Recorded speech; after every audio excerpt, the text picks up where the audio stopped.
Which is correct? It hasn't rained for a week. Or, it hasn't been raining for a week. Let's look at both of those, shall we? Let's start with A. It hasn't rained for a week. If we imagine a timeline from the past to the future and fix on now as the time when someone says that, then we think about a time 1 week before now, and we can say that from that time to now it hasn't rained. It hasn't rained for a week. Great. That's what I thought. I chose B. Why is it wrong? Well, wait a minute. Let's look at the second one. B. It hasn't been raining for a week. We can use the same timeline and think back to 1 week ago, but instead of 1 week with no rain, we have part of a week with no rain, followed by a few days, let's say 3 days, when it did rain.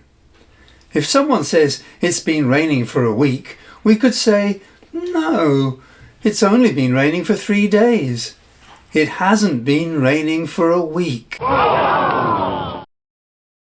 So, they're both correct? That's right. Both are correct. Which one we use depends on the context.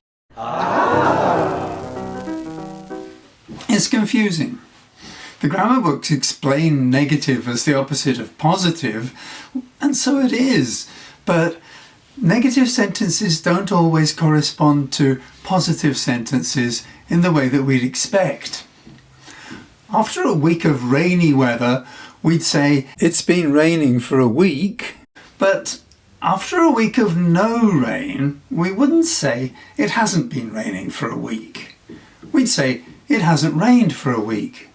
That's because in that situation, we don't want to talk about how the rain didn't last for a week. We want to say that there was no rain, even for a short time, during that week. It hasn't rained for a week. More generally, if a sentence is grammatically correct, we can't say that it's wrong in itself.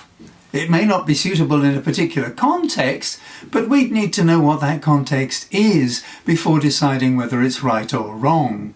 So in this case, the sentences are both correct, and it would depend on the context. That's what this series is all about, English in context. And I hope you're going to find it both useful and enjoyable.